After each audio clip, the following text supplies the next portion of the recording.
الله من الشيطان الرجيم. بسم الله الرحمن الرحيم. الحمد لله رب العالمين،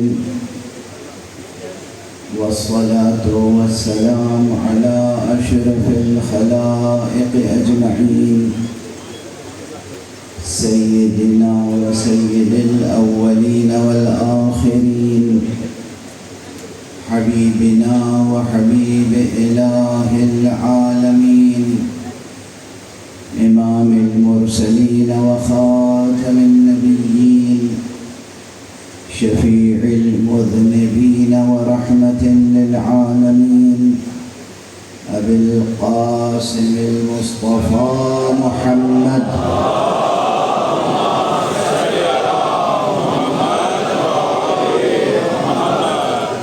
وعلى أهل بيته الطيبين الطاهرين الهداة المهديين المعصومين المظلومين، وعلى صحبهم المنتجبين المتقين المخلصين المخلصين، واللعنة الدائمة على أعداء الحق والدين. أما بعد، فقد قال الله تعالى عز اسمه في محكم كتابه ومتقن خطابه. بسم الله الرحمن الرحيم. أم حسبت أن أصحاب الكهف والرقيم كانوا من آياتنا عجبا. صدق الله العلي العظيم.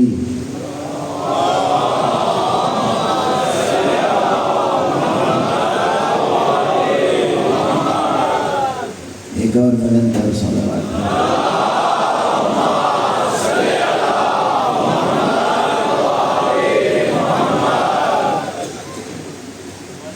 ارباب ولا کا مجمع ہے اور اصحاب وفا کا مجمع ہے.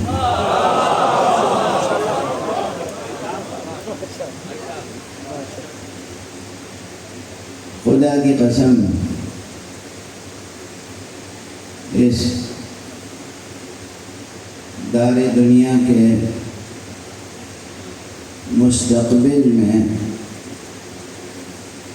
آنے والی نسلیں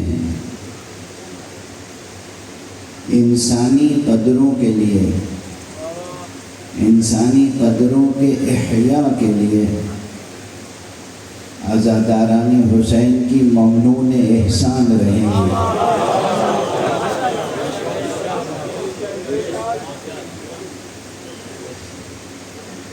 آپ حضرات کو اپنی قسمتوں پر ناز ہونا چاہیے.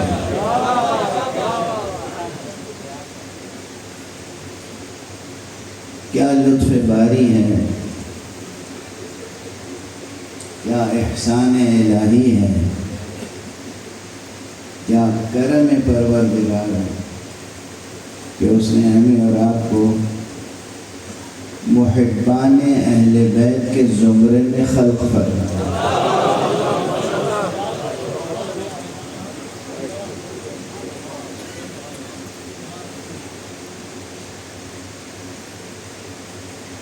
جو آیت میں نے آپ حضرات کی خدمت میں تلاوت کرنے کی سعادت حاصل کی ہے، یہ آیت آپ کے لیے بہت مانوس آیت ہے. آپ برابر سنتے رہتے ہیں ممبروں سے. یہ آیت سرکار سید الشہداء نے نو کے نیزہ پہ تلاوت فرمائی.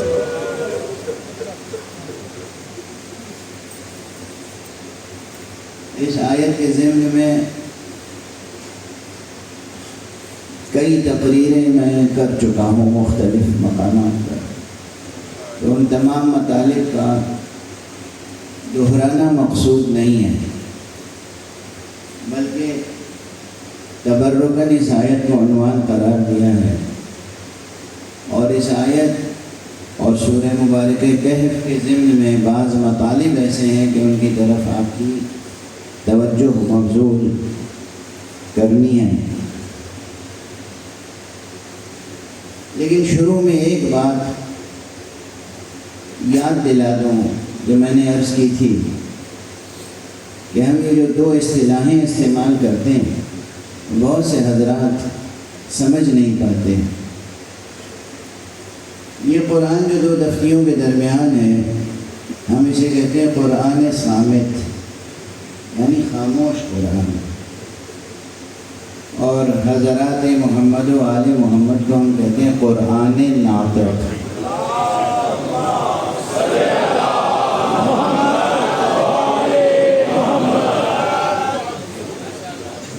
جن حضرات کو جملہ میرا یاد ہوگا انہیں یاد ہوگا، لیکن بعض حضرات کے لیے یقیناً تازہ ہوگا اور یاد دہانی ہوگی۔ بہت سے حضرات نہیں سمجھ پاتے کہ یہ رشتہ کیا ہے۔ اولاً تو قرآن صامت و قرآن ناطق میں رشتہ اسم اور مسمى کا ہے۔ اسم اور مسمى۔ اب دیکھیے یہ جناب رضا زیدی صاحب بہترین سلام پڑھتے ہیں، بہترین مرثیہ پڑھتے ہیں، سوز پڑھتے ہیں، اور آپ کے شہر کا جو عزادار معاشرہ ہے ان میں شاید ہی کوئی ہو جو ان سے واقف نہ ہو۔ اب اس وقت تو ان کی حیثیت ایک علامت کی ہو گئی ہے۔ مجلسی تہذیب اور رضائی تہذیب میں اس وقت ایک علامت کی حیثیت رکھتے ہیں، مگر ایک ہے ان کا نام رضا زیدی، یہ کسی کاغذ پہ لکھا ہوا ہو، وہ کاغذ اسٹیج پہ لا کے رکھ دیا جائے تو سوسخانی کا حق ادا نہیں ہوگا۔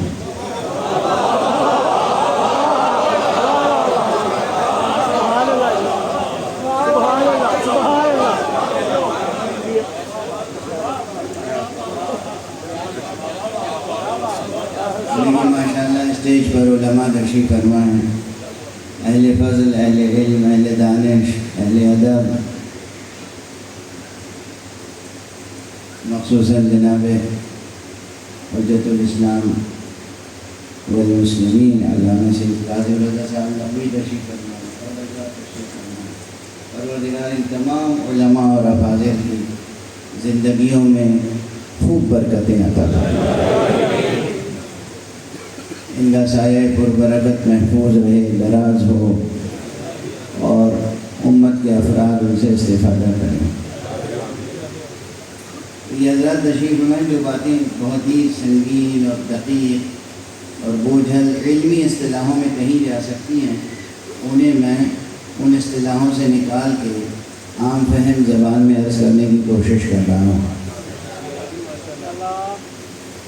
فلسفے کی کتابوں میں اور منطق کی کتابوں میں کلاسیکی قدیم، اس میں فیزز آف ایگزسٹنس، وجود کے اطوار 4 بتائے گئے ہیں۔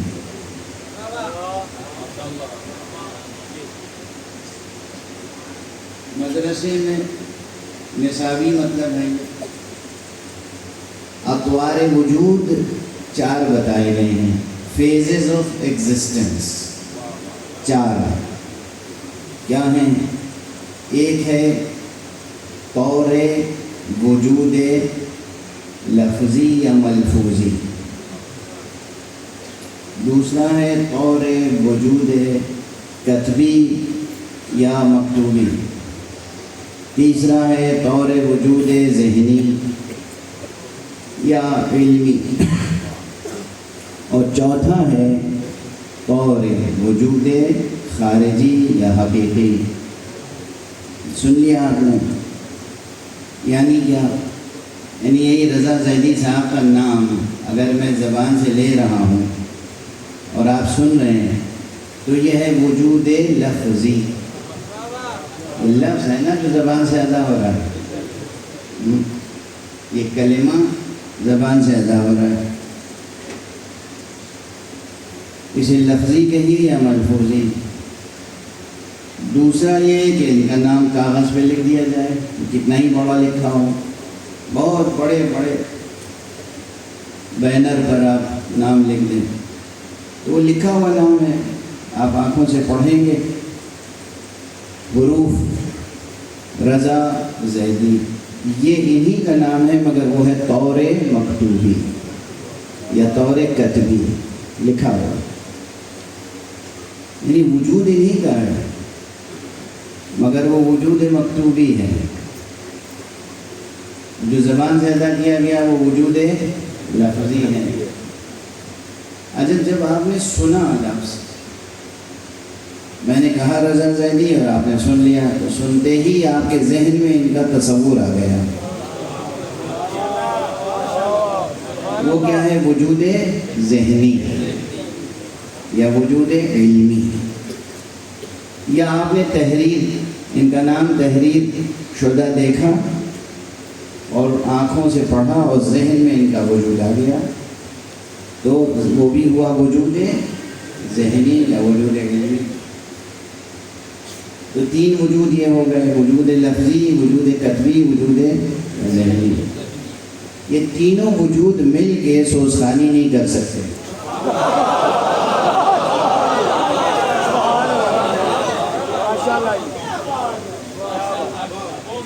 جو مجلس کی ضرورت ہے وہ پوری نہیں ہو سکتی۔ آپ لکھ کے یہاں بڑا سا سائن بورڈ لگا دیں، آپ مائک پہ کھڑے ہو کے ان کا نام بار بار دہرائیں، تو وجود لفظی موجود ہے، وجود کتبی موجود ہے، وجود ذہنی موجود ہے، ہر ایک کے ذہن میں رضا زیدی موجود ہے، مگر سوزخانی کا حق ادا نہیں ہو سکتا جب تک کہ چوتھا وجود، وجود حقیقی، وجود خارجی، وجود واقعی، یہ نہ آ جائے اس وقت تک مجلس کا تقاضا پورا نہیں ہو سکتا۔ تو یہ ہے وجود خارجی، یہ ہے وجود حقیقی، یہ ہے وجود واقعی، ٹھیک ہے نا۔ زیادہ تر آثار اس کائنات میں وجود حقیقی سے اور وجود خارجی سے مرتب ہوتے ہیں۔ جو آثار مرتب ہوتے ہیں، وہ آثار مترتب ہوتے ہیں وہ وجود خارجی سے۔ اب مثال تو تعلیمی ہے، میں چاہتا ہوں کہ جلدی سے مجلس کو نتیجے تک پہنچاؤں، لیکن بہرحال میرا ایک انداز ہو گیا، میں دو ایک مثالیں اور دے دوں کہ آثار مترتب ہونے کے کیا معنی ہیں۔ جو شے جس سطح وجود پر ہوتی ہے وہ اپنے اسی سطح وجود کے لحاظ سے آثار اس کے پیدا ہوتے ہیں، نتائج حاصل ہوتے ہیں۔ مثلا ایک لفظ ہے آگ، آگ کا کام کیا ہے؟ کئی کام ہے، صرف جلانا تھوڑی۔ اس کائنات میں کوئی شے یک سطری و یک بعدی نہیں ہے۔ اس کائنات میں کوئی شے یک بعدی و یک سطری نہیں ہے۔ وہ تعلیمی لحاظ سے یک بعدی و یک سطری باتیں کرنی پڑتی ہیں اور لکھنی پڑتی ہیں اور بیان کرنی پڑتی ہیں، وہ تعلیمی ضرورت ہے، لیکن کوئی شے حقیقتاً یک بعدی نہیں ہے۔ اب آگ کو ہمیشہ شر کا استعارہ سمجھتے ہیں ہم۔ کوہ طور پہ جناب موسیٰ نے جو آگ کا شعلہ دیکھا تھا،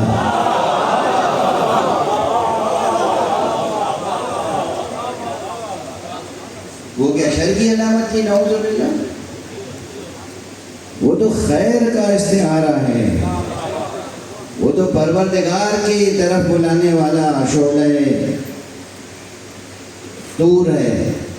تو وہ شعلہ طور، وہ آتش مبارک ہے، مقدس ہے، منزہ ہے، پاکیزہ ہے، اس سے ہدایت کی روشنی پھیلی، بلکہ اس سے موسیٰ کو وحی کا پیغام اور نبوت کا پیغام ملا۔ تو آگ ہمیشہ شر نہیں ہے، شر کا استعارہ نہیں ہے، ٹھیک ہے؟ یہ بھی جو اثر مرتب ہوا وہ آگ سے مرتب ہوا۔ تو آگ سے سب سے پہلے کون سا اثر مرتب ہوتا ہے؟ روشنی۔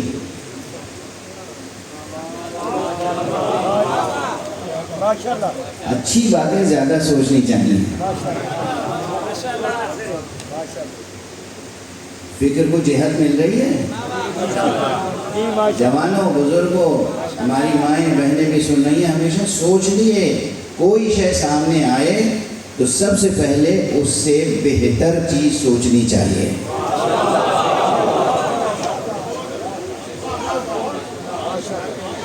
کوئی بھی شے سامنے آئے سب سے پہلے اس سے فعل نیک حاصل کرنا چاہیے، فعل بد نہیں۔ کوئی بھی سامنے آئے تو فعل نیک سامنے آنا چاہیے، ذہن میں آنا چاہیے۔ اگر یہ سوچنے کا انداز پیدا ہو جائے تو سوچئے ذہن کو، قلب کو اور آپ کے باطنی وجود کو اور اس کے نتیجے میں آپ کے ظاہری وجود کو کیا راحت نصیب ہوگی، سعادت نصیب ہوگی، راحت نصیب ہوگی، برکت نصیب ہوگی، ترقی نصیب ہوگی، خوشی نصیب ہوگی، مسرت نصیب ہوگی۔ کوئی بھی شے ہو سامنے اس سے ہمیشہ فعل نیک حاصل کرنا چاہیے۔ سب جو جہاں جہاں بیٹھے ہیں آواز پہنچ رہی ہے، سن رہے ہیں؟ یہ اہم نقطہ ہے۔ جو بھی شے ہو، جس چیز پہ بھی نظر پڑے اسے فعل نیک حاصل۔ تو آگ ہے، آگ کے آثار کیا ہیں؟ سب سے پہلے تو روشنی ہے، جہاں آگ ہوگی وہاں روشنی ہوگی، دور سے روشنی نظر آئے گی۔ جناب موسیٰ کو دور سے روشنی نظر آئی۔ طور کا شعلہ اگر دور سے نظر آئے تو بھی نگاہ نبوت متوجہ ہو جاتی ہے۔ پھر اس نور کا کیا عالم ہوگا جب کوئی خاک کا پردہ تھا ہی نہیں، نور ہی نور۔ صلوات پڑھ دیں محمد و آل۔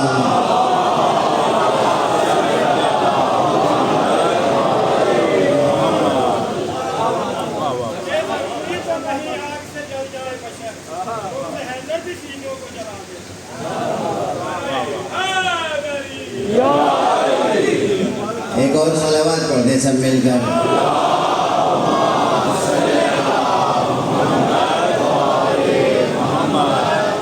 بہرحال آگ کا کے آثار میں سے ایک اثر کیا ہے؟ روشنی۔ دوسرا اثر کیا ہے؟ حرارت، گرمی۔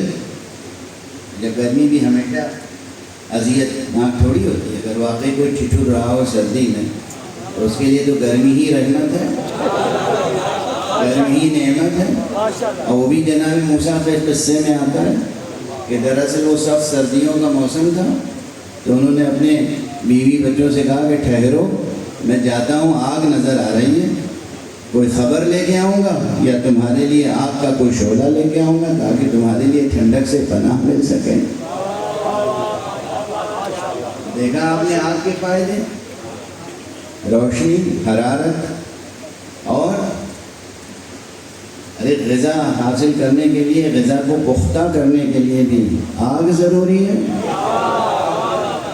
تو آگ نہ ہو تو زندگی میں کتنا زیادہ مسئلہ پیدا ہو جائے گا۔ یعنی کہا جا سکتا ہے کہ جتنی پانی کی ضرورت ہے زندگی کو، اتنی ہی آگ کی بھی ضرورت ہے۔ سمجھ لیں آپ، آگ خالی جہنم کی آگ تھوڑی ہے، اور جہنم کی آگ بھی ہمارے اور آپ کے لیے راحت کا سبب ہے۔ اس لیے کہ جو ہمارے دلوں میں غصہ ہے دشمنان اہل بیت کے ساتھ کیا کریں، اللہ نے کہا تم کچھ نہ کرو، ہم آگ جلائے دیتے۔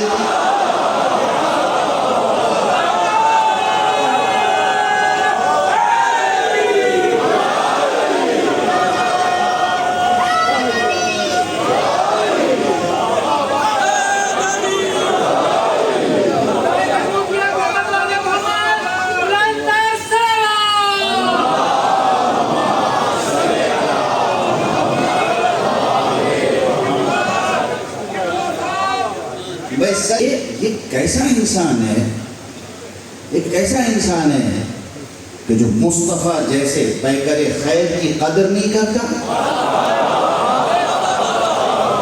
ارے وہ کیسا انسان ہے جو علی جیسے عظیم انسان کی عظمت کا اعتراف نہیں کرتا؟ وہ کیسا انسان ہے جو ارباب عصمت کی عصمت کا شعور نہیں رکھتا؟ وہ کیسا انسان ہے جو ظالموں کے ظلم کا اعتراف نہیں کرتا؟ وہ کیسا انسان ہے کہ 1400 برس گزر گئے اور اب بھی اس کو اہل بیت سمجھ میں نہیں آئے، بنو امیہ کی وکالت کرتا ہے؟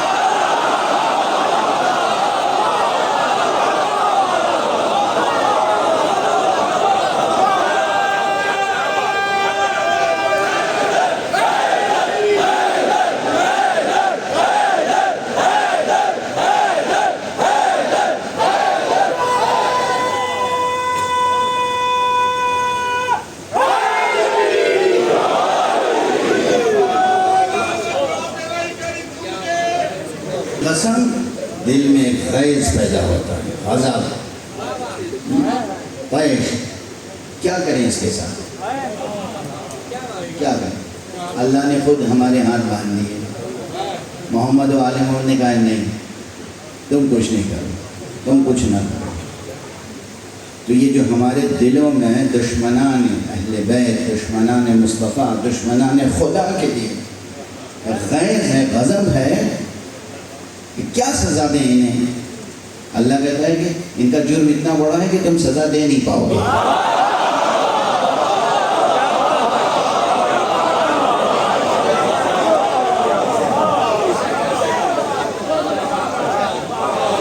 چھوٹا جرم تھوڑی ہے، تم سزا نہیں دے پاؤ گے، انہیں چھوڑ دو، ان کے لیے ہم نے آگ جلا رکھی ہے۔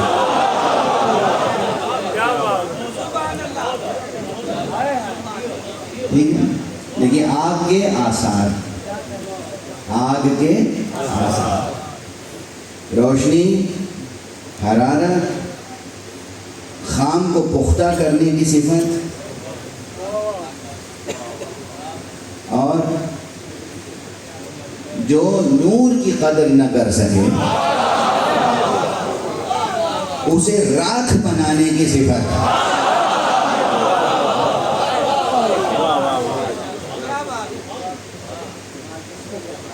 اور اسی طرح نہ جانے کتنے آثار اور ہیں آگ کے، اور آگ کے کتنے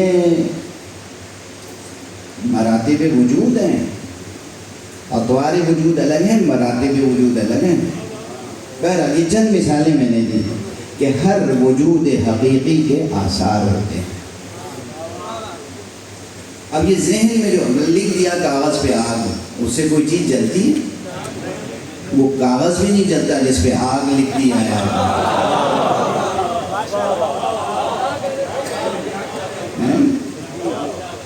آگ آپ کاغذ پہ لکھ دیں، کاغذ اپنی جگہ۔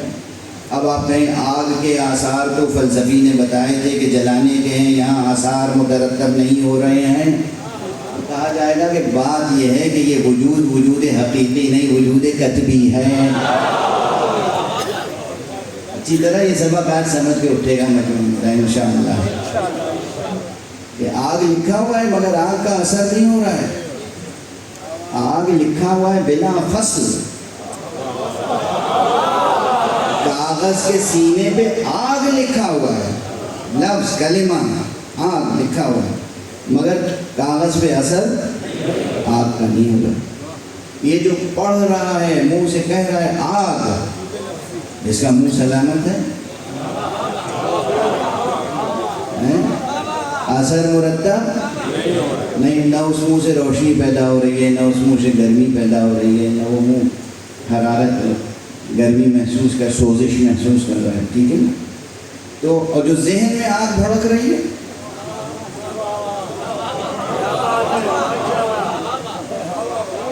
ہم نے کہا آگ، آپ کے دماغ میں آگ کے شعلے بھڑکے کہ نہیں؟ ہم نے یا کہیں لکھا ہوا پڑھ لیں آگ تو ذہن میں آگ روشن ہو جائے گی نہیں، مگر کیا ہوگا اس سے؟ نہ کچھ جلے گا نہ کچھ بھنے گا، نہ روشنی ہوگی۔ ہاں، میں نے ایک جملہ کہا تھا ہر سطح وجود پر اس طور وجود کے آثار اس سطح وجود کے مطابق ضرور مرتب ہوتے ہیں۔ مثلا ذہن میں جو آگ روشن ہوگی وہ ان تمام معانی کو بھی ذہن میں روشن کر دے گی، ٹھیک ہے نا؟ ابھی بڑی دقیق بحث ہے، یہ کوگنیٹیو سائنسز تک لے جائے گی آپ کو کھینچ کے یہاں سے، ٹھیک ہے؟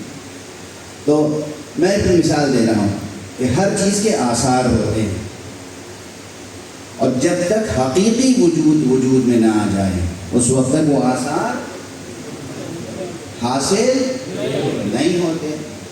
تو جناب والا جیسے آگ ہے، آگ لکھ دینے سے، آگ کا لفظ زبان پہ جاری کر دینے سے آگ کے تمام فوائد حاصل نہیں ہو سکتے، آگ کے تمام آثار مترتب نہیں ہو سکتے۔ ایک انسان ہے جس کا نام ہے رضا زیدی، اس کا نام لکھ دینے سے، اس کا نام اعلان کر دینے سے وہ آثار مترتب نہیں ہو سکتے، وہ جب تک یہ وجود حقیقی نہ آ جائے۔ اسی طرح قرآن، یہ لکھا ہوا قرآن اور اہل بیت میں اسم اور مسمہ کا رشتہ ہے۔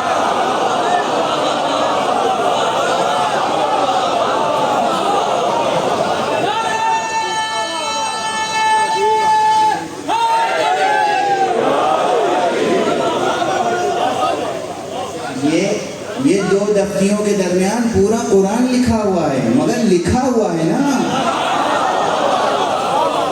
آگ لکھ دینے سے کاغذ جلتا نہیں، پانی لکھ دینے سے کاغذ گیلا نہیں ہوتا، تو قرآن لکھ دینے سے کون سے آثار مرتب ہوں گے؟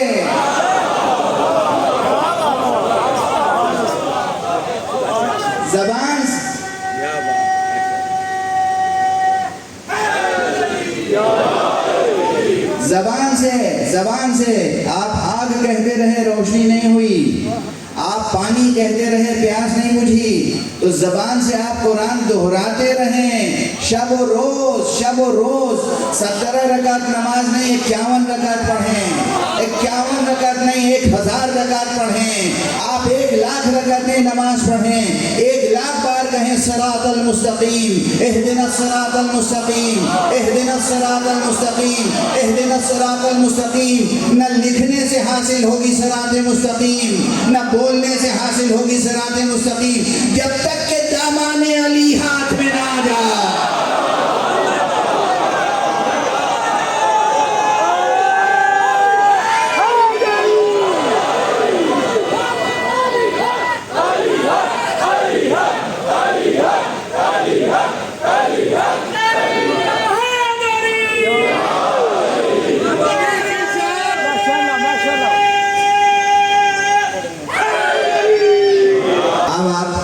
یہ جملہ روشن ہو گیا ہوگا کہ قرآن میں اور ذات مبارک مصطفیٰ اور اہل بیت مصطفیٰ میں کون سا رشتہ ہے؟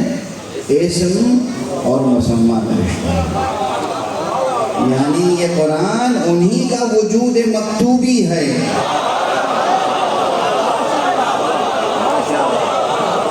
یہ قرآن انہی کا وجود مکتوبی ہے، جو حافظوں کی زبان پر ہے، قاریوں کی زبان پر ہے، وہ انہی کا وجود ملفوظی ہے، جو حافظوں کے ذہن میں ہے وہ انہی کا وجود ذہنی ہے، مگر ملت کے درد کا مداوا تب ہوگا جب وجود حقیقی سامنے۔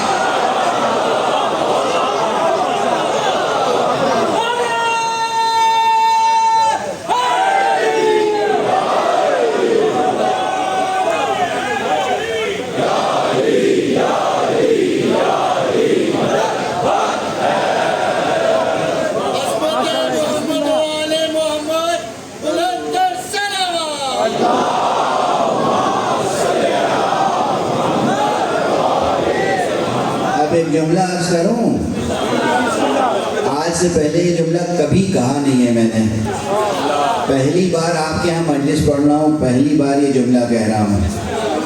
میں ہمیشہ زور دیتا ہوں مسجدوں کی تعمیر پر، دل خوش ہوا میں نے دیکھا یہاں مسجد ہے، وہ بھی مسجد الحسین ہے۔ اللہ بانیان کے دست و بازو کو سلامت رکھے۔ اس ادارے اور اس بارگاہ کی تاسیس میں جتنے لوگوں نے حصہ لیا ہے پروردگار سب کو جزائے فراوان عطا فرمائے۔ میں مسجد کی تاسیس پہ بہت تاکید کرتا ہوں، لیکن جو جملہ عرض کر رہا ہوں وہ یہ ہے کہ جب تک مسجدوں سے بغیر معرفت اہل بیت قرأت قرآن کی ہوتی رہے گی، اس وقت تک امام بارگاہوں کی ضرورت باقی رہے گی۔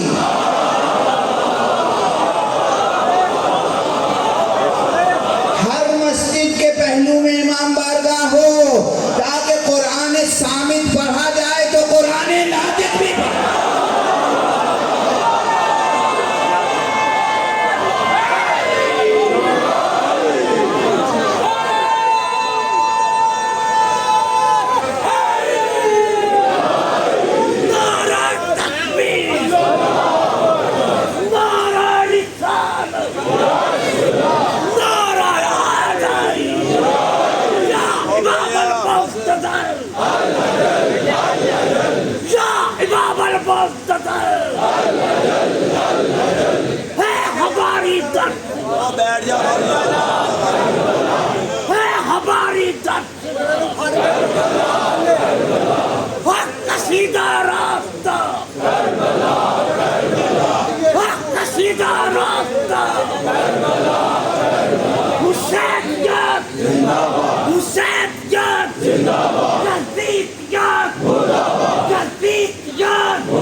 میں ہر جگہ تاکید کرتا ہوں تو دونوں چیزیں ساتھ ساتھ ہونی چاہیے، پہلو و پہلو، مسجد کے ساتھ امام بارگاہ۔ کیوں؟ جب تک مسجدوں میں صرف قرآن پڑھا جائے گا اور قرآن کی تلاوت کی جائے گی بغیر معرفت،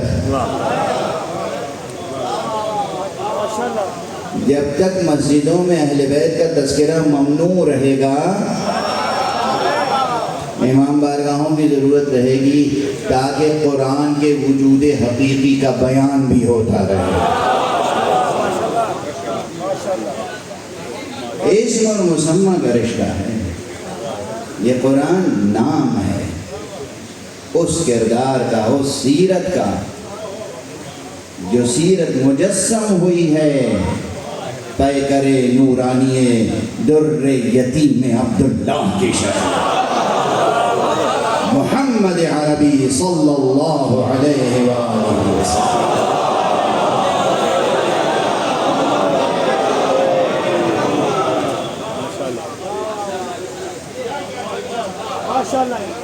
اب وہ جو جملہ میں سادہ سا ایک دو فقرے کا کہنا چاہ رہا تھا اب کہہ رہا ہوں اس موقع پر، وہ پہلے کہہ چکا ہوں کہ ہم اس کے قرآن مجید کو قرآن صامت کہتے ہیں اور اہل بیت کو، سرکار رسالت مآب کو سب سے پہلے، یعنی سب سے پہلے رسول کو، پھر جان رسول کو، پھر جزو رسول کو۔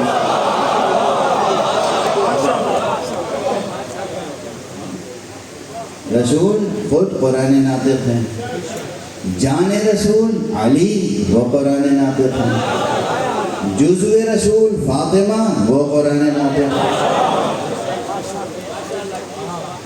حسنین وہ قرآن ناطق ہے۔ مولا علی نے اعلان فرمایا ہے کھلے میدان میں کہ میں قرآن ناطق ہوں،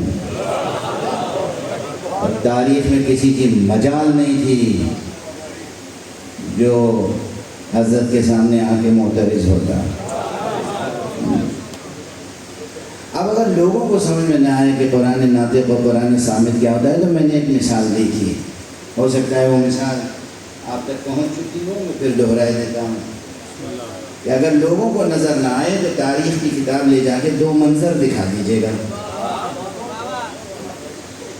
دو مناظر پیش کر دیجیے گا، ایک منظر ابو یزید کا ہے، ایک یزید کا ہے۔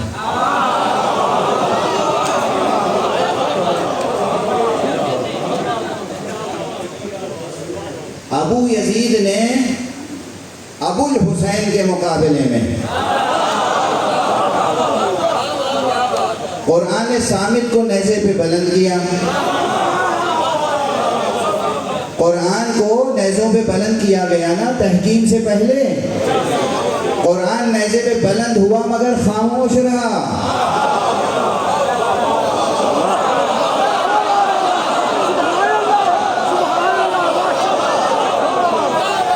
ابو یزید نے قرآن کو نیزے پہ بلند کیا مگر وہ خاموش رہا، اس لیے کہ وہ قرآن صامت تھا. یزید نے سر حسین کو بلند کیا، خاموش نہیں رہا، اس لیے کہ وہ قرآن ناطق تھا.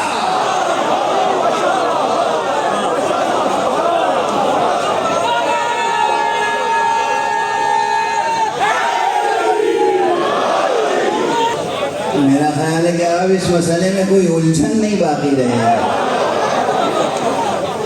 کسی بحث کی گنجائش نہیں. تاریخ ہے تاریخ. بھئی صامت کہتے ہیں جو خاموش ہو، ناطق کہتے ہیں جو بولتا ہو. دونوں کو نو کے نیزہ پہ بلند کیا گیا.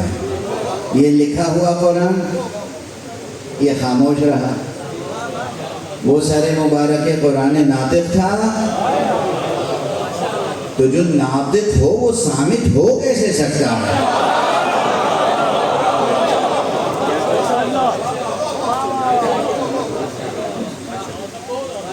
قرآن ناطق نے قرآن صامت کی صداقت کو بھی ہمیشہ کے لیے مستحکم کر دیا.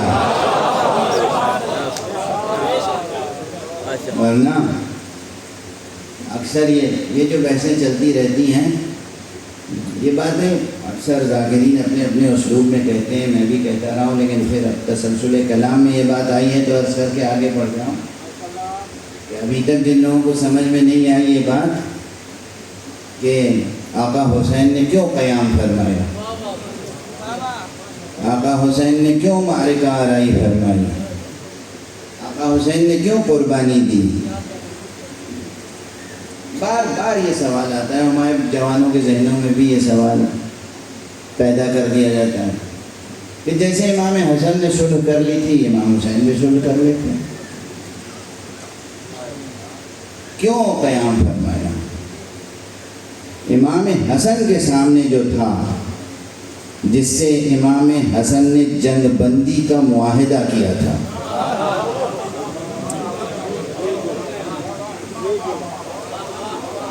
یہ لفظیں یاد رکھیے گا. صلح کچھ اور ہوتی ہے، جنگ بندی کا معاہدہ کچھ اور ہوتا ہے. جس سے آقا حسن نے جنگ بندی کا معاہدہ کیا تھا، اس میں اتنی جرأت نہیں تھی کہ وہ سامنے کھل کے کہہ سکے کہ نہ جبرائیل نازل ہوئے تھے نہ وحی نازل ہوئی تھی، یہ تو بنو ہاشم نے بس ایک کھیل کھیلا تھا حکومت قائم کرنے کے لیے. اس میں یہ جرأت نہیں تھی، یہ جسارت نہیں تھی کہ وہ تخت پر بیٹھ کر اس طرح کے کلمات ادا کرتا. تو گنجائش کی صلح کی یا جنگ بندی کی. لیکن آقا حسین کا قیام تاریخ کے اس موڑ پر ہے جہاں تخت پر بیٹھنے والا صراحتاً اعلان کر رہا تھا، لعبت ہاشم بالملک فلا ملک جاء ولا وحی نزل. یہ تو بنو ہاشم نے ایک کھیل کھیلا تھا، ورنہ نہ کوئی ملک نازل ہوا تھا، نہ کوئی ملک آیا تھا، نہ کوئی فرشتہ آیا تھا، نہ کوئی وحی نازل ہوئی تھی. یہ کس چیز کا انکار ہے؟ سرے سے نبوت مصطفیٰ کا انکار ہے.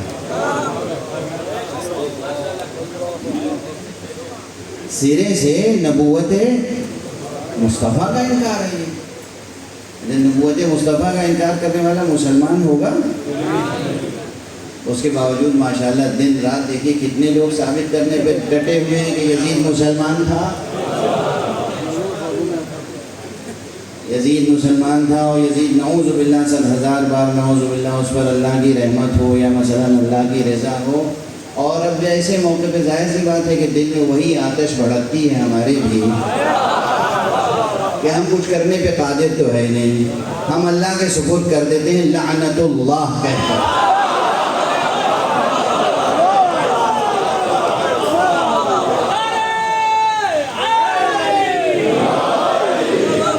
دل تو چاہتا ہے کہ ہم سزا دیں، مگر ہم اتنی بڑی سزا دے نہیں سکتے۔ وہی لعنت اللہ کے معنی صرف اتنے ہوتے ہیں کہ پروردگار تو اپنی رحمت کے سائے سے انہیں دور کر دے، اپنی رحمت کے دائرے سے انہیں دور کر دے۔ اور خدا ہی سے تو فریاد کر رہے ہیں ہم، کسی اور سے تو نہیں کہہ رہے ہیں، اور خدا سے بھی فریاد نہ کریں تو کس سے کریں؟ اور اگر یعنی بفرض محال ہماری یہ دعا، ہماری یہ فریاد دعا ہی تو ہے، پروردگار انہیں رحمت میں شامل فرما، پروردگار انہیں رحمت سے دور کر دے، دونوں دعا ہی ہے، ٹھیک ہے نا؟ اب لوگ اس میں بد کا لفظ اضافہ کر دیتے ہیں، اپنا اپنا ذوق ہے، وہ بد دعا ہے تو ٹھیک ہے، کبھی کبھی بد دعا کی ضرورت بھی ہوتی ہے۔ فرض کیجئے بفرض محال کہ ہماری یہ بد دعا بجا نہ ہو، تو جیسے اللہ ہماری بہت سی دعائیں قبول نہیں کرتا، اگر بجا نہیں ہے تو وہ بد دعا بھی نہیں قبول کرے گا، کسی اور کو برا ماننے کی کیا ضرورت ہے؟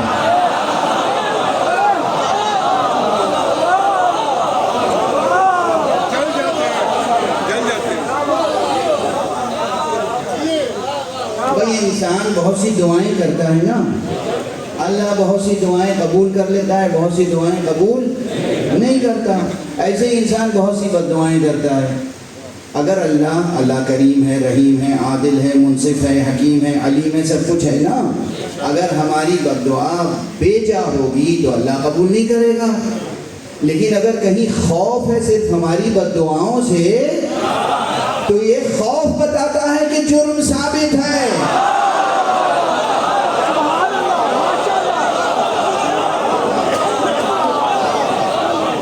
صلوات پڑھ دیں محمد والے۔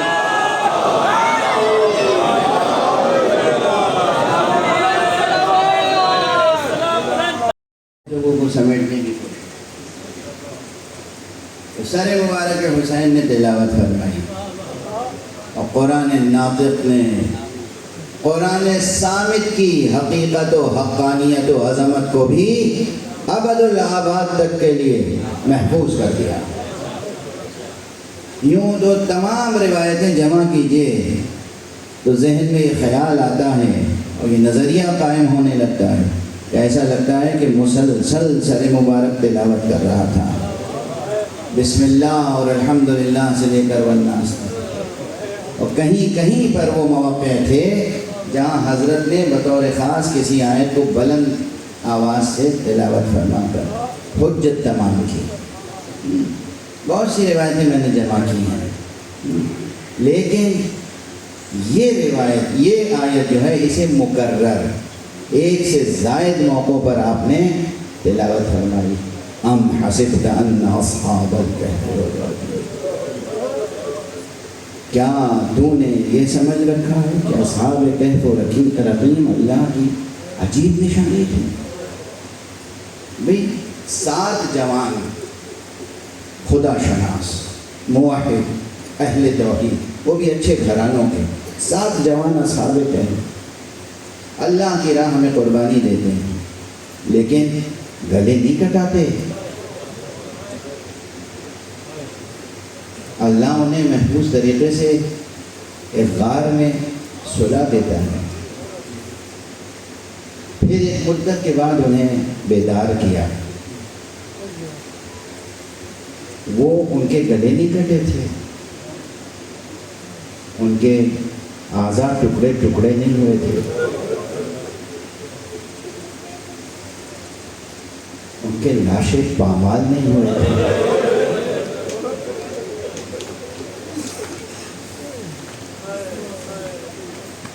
وہ زندہ تھے اور انہیں سلا دیا تھا، بس نیند، گہری نیند، طویل نیند،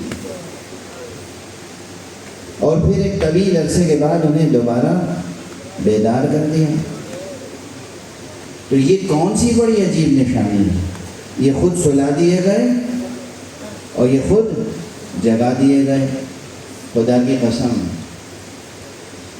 یہ ارباب کربلا، یہ نواسۂ رسول، یہ جزو جان رسول، یہ جگر گوشہ بطول، یہ حسین ابن علی اور ان کے گھرانے کے افراد اور ان کے اصحاب، ان کے تو سر قلم کر دیے گئے تھے، ان کے تو لاشیں پامال کر دیے گئے تھے۔ اس کے باوجود انہوں نے پورے زمانے کو جگایا اور قیامت تک ان کا تذکرہ سوئے ہوئے ذہنوں کو جگاتا رہے گا۔ کجا اصحاب کہف، کجا حسین رسخہ و انصار حسین۔ بس گفتگو تمام ہو گئی، گفتگو تمام ہو گئی۔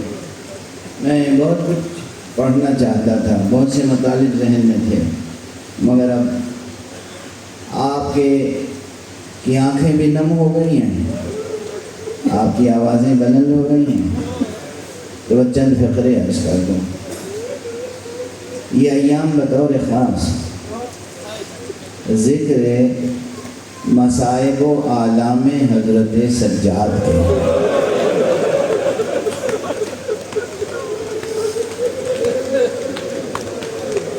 ہائے میرا چوتھا امام،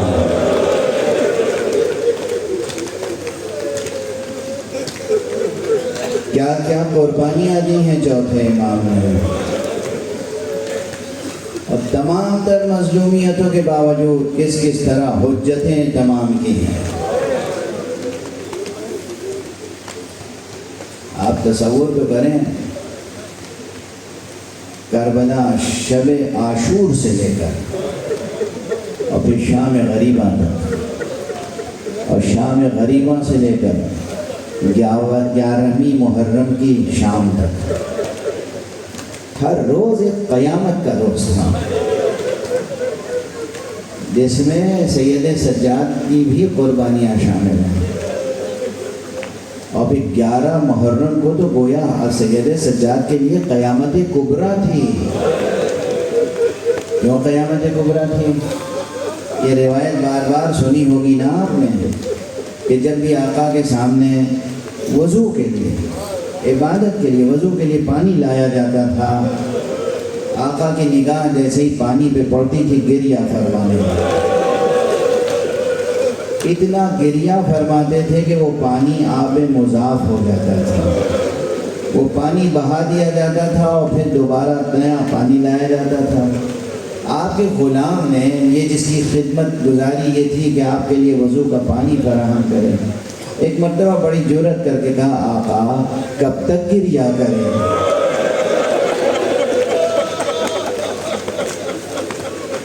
اچھا، یہ جملہ کئی اصحاب سے ہے، ایک مقام پر حضرت ابو حمزہ شمالی سے ہے، اور ایک مقام پر یہ ایک آپ کے غلام سے ہے، ایک مقام پر یہ جابر ابن عبداللہ انصاری سے ہے، کئی اصحاب سے یہ جملہ ہے کہ آگے کہا، آقا فرزند رسول، آپ حجت خدا ہیں، انسان کامل ہیں، ولی حق ہیں، آپ کب تک گریہ فرمائیں گے؟ تو آپ نے کیا جواب دیا تھا؟ تم نے انصاف نہیں کیا ہمارے سے۔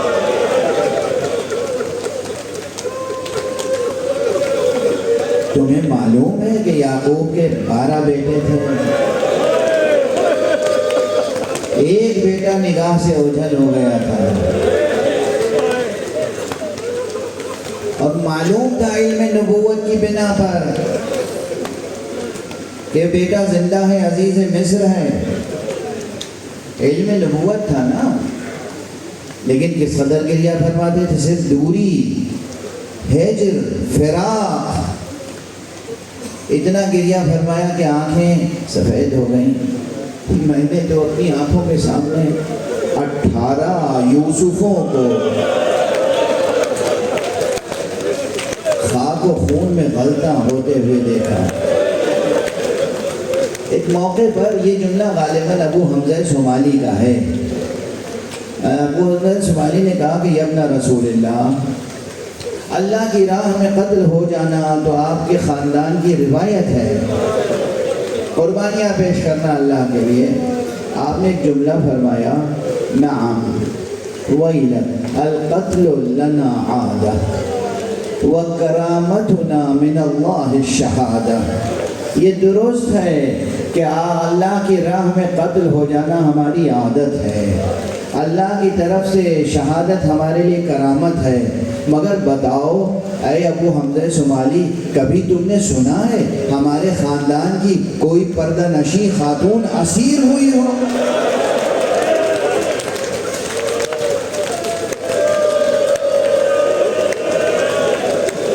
اجرکم علی اللہ، اجرکم علی اللہ، اجرکم۔ تو سید سجاد پہ یہ 11 محرم پہ قیامت کبریٰ تھی، قیامت کبریٰ یعنی عاشور کا دن قیامت کا دن تھا، مگر 11 محرم کو جب بیویاں اسیر ہوئی ہیں سید سجاد کے لیے قیامت کبریٰ تھی۔ اور یہ قیامت کبریٰ پھر کیسی ممتد ہوتی چلی گئی، قیامت پر قیامت، قیامت پر قیامت۔ اسیر ہو جانا ایک قیامت ہے، اور بے ودا بازاروں میں پھرایا جانا، بے ودا درباروں میں لے جایا جانا، قیامت پر قیامت ہے۔ کوفے کے بازار سے گزرا کارواں، کوفے کے دربار سے گزرا کارواں، شام کے بازار سے گزارا گیا۔ ارے کس قدر صبر کرتے اہل حرام۔ سہل ساعدی کی روایت ہے کہ میں بازار شام میں تھا، سید سجاد نے جب مجھے پہچان لیا اور گفتگو ہو گئی تو سید سجاد نے مجھ سے کہا کہ اے سہل، تم ہمارے نانا کے صحابی ہو، ایک احسان کر دو۔ کہا آقا آپ احسان کی بات کریں، کوئی حکم فرمائیں، جو خدمت ممکن ہوگی انجام دو گا۔ کہا اگر کچھ درہم و دینار ہو انہیں دے دو۔ کہہ دو دربار میں داخلے سے پہلے کچھ چادریں دے دو۔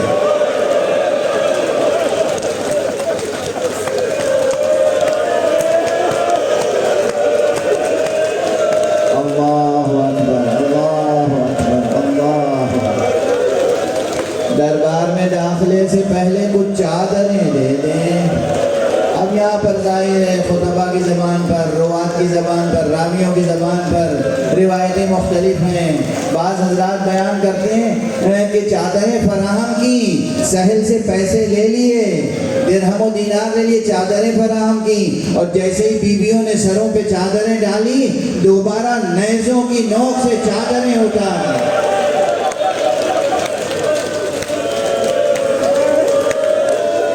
غالباً یہی موقع تھا کہ جب دربار میں داخلے سے پہلے بی بی زینب نے ٹھہر کے کہا، اے رباب، اے ام کلثوم، اے سکینہ، اب میں بددعا کے لیے ہاتھ اٹھا رہی ہوں، تم آمین کہنا۔ جناب سید سجاد آگے بڑھے۔ ایک مرتبہ کہا پھوپھی اماں، آپ پھوپھی ہیں، آپ کو حق ہے، آپ نے بہت صبر کیا، آپ جو چاہیں کریں، میں کچھ عرض نہیں کرنا چاہتا، بس یہ گزارش کر رہا ہوں بابا کے سر اطہر کو تو دیکھ لیں۔ زینب کبریٰ نے سر حسین کو دیکھا، آنکھوں سے آنسو جاری تھے۔ بہن نے کہا میرے بھیا، اگر تمہاری مرضی یہ ہے کہ اسی طرح پر رہنا سر دربار میں چلی جاؤں تو میں راضی ہوں۔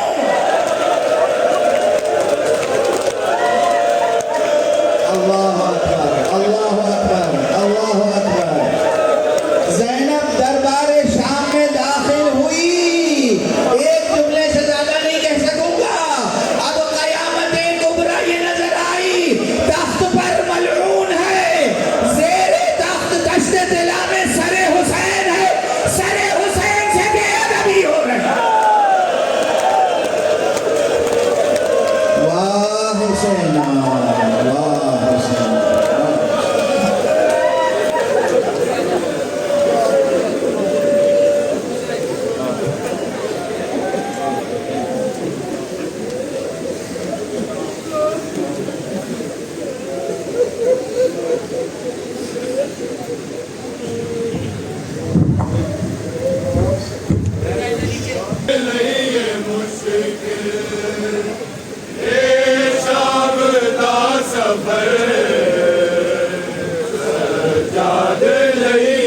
مشکل شام دا سفر